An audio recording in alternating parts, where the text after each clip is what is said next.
Hello and welcome to the final part of this little series where we're making a very small top-down adventure game. In this episode we're just going to add the last part, which is an enemy moving around. The last video was getting quite long, so I thought I'd just chop this up. So first thing we'll want to do is make a bat object. So we're going to create a new object. Bat. So we've got our sprite ready made. So the sprite was S bat, and then we can go to our room. Well, let's put the bat in room 2, and you can have more than one object and path and things like that, but let's just put one in. Now if it won't let you put it on, it's because we've not selected the right layer. We're going to use the, because it was hidden, we're going to use the instance layer, so the layer with the character and those on. So we're just going to put the bat. I think what I'd like to do is make the bat just move down here, up and down. So this is 1, 2, 3, 4, 5 squares. So the bat's going to move 4. So that's quite helpful to work that out. So the bat's going to move down here 4 squares and then back up again. Or we could do 5 squares, move up and down there. I mean, or we could do it here. I guess it doesn't. Yeah, let's put it there. So it's maybe going to move 3 and then back again. So we need to know roughly how far it's going to move. Otherwise, we're just going to be guessing. So it's just easier to work it out. We don't have to just make it move up and down. We could actually make it move like this. But I'm just going to do up and down. You'll see how this works. So the first thing we're going to do is create a new path. So look for paths. Paths there, just between the rooms and the objects. Create path. We'll call this pbat. So path bat. So it's just easier for when we search for it later. We've got O for objects, P for paths, and F for fonts, and S for sprites. Now, when we come into the editor, for the path editor, the important thing is to change the grid size to match. So 16.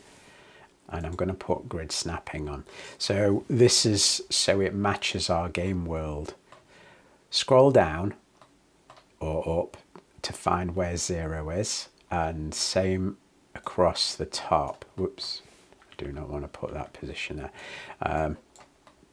Use the middle mouse button to find where 0 is, and find where 0 is, and zoom in a bit. So there we go. Let me make that a bit bigger. So I'm just going to zoom in so you can see the grid.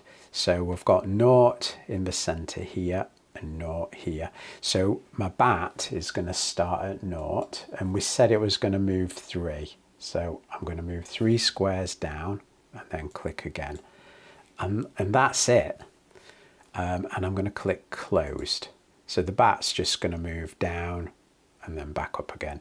And we could add, make it move in a pattern if we wanted to. It wouldn't be any more difficult. So now we've got the path, we go onto the bat, and in the bat we're going to add an event in the create event, and we're just going to set the path for the bat. So we're going to say, let me just find my notes just to check I've got the right thing. Yes. So we're going to do path start, and we need a few different things. We need the path. So all our paths begin with P. So it should bring up our path. It's not, it's called pbat. We need a speed. So the speed is like the player speed. I'm just going to put it at 1, which is the same as the player. The next one is the end action. So if it's 0, it will do the loop once and stop. If it's 1, it will repeat. And it's absolute. So no, it's going to be exactly where we put it on the screen, not fixed coordinates at 0, 0. So with that, I think that will actually make... Oh, we haven't put the bat on, have we? Let's put the bat on. Oh, we have put the bat on. I just not put it on the first screen. Let's run it again. So if I go up to here, we've now got the bat moving exactly where I planned it to be. So we could use that as a bit of an obstacle. Now, the bat doesn't do anything because we've not created any actions for the bat. What I'm actually going to do, I'm going to make a new room just to show what the bat could do. So I'm going to create a death screen. So I'm just going to duplicate room 2 and I'm going to call it end. Room end. Just so we've got an ending room. Obviously, if we walk through the door, it'll also go to the end room. But this is just to demonstrate how you could have a specific room dedicated to that. And you could also have lives and take one off the lives and do all that and then go to the end room. So in this room, what I'm going to do, I'm just going to delete, I'm just making sure I am on the end room. I'm going to delete the walls there. I'm going to delete the instances there. And for the tiles, I'm just going to go into the room editor, click on the tile set. I'm just going to blank them out a second because I just want a totally new screen. Obviously, you could make proper graphics for this and everything. I'm just doing it really quick to show what you could do. Let's get this, tombstone. Let's just do some letters. End like this. Oops, I don't want to do that. And let's plan this out a bit. Yeah, and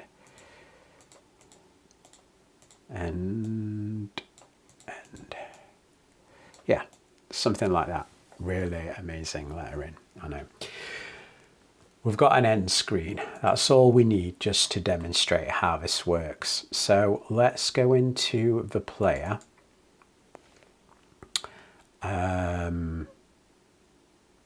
Let's go to add an event. Let's go collision objects bat. And then what we need to do, we need to go to a specific room. So we're going to create a local variable. So let me zoom in a second. Is that going to work? Yeah. So variable room equals, and then we're going to do asset. Let's have a look. Get, looking at my notes, get index. Now I don't remember all these, and if I want to do this specific thing, I might have to look it up. I know what I want to do, and I might just have to look it up. There should be some a manual. You can download it or use the online one.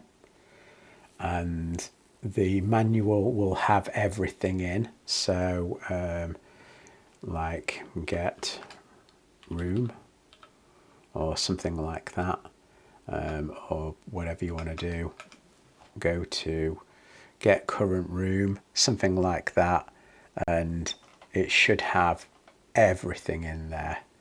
And what the this is with the game maker stuff, but there's all the code in here and everything is in here.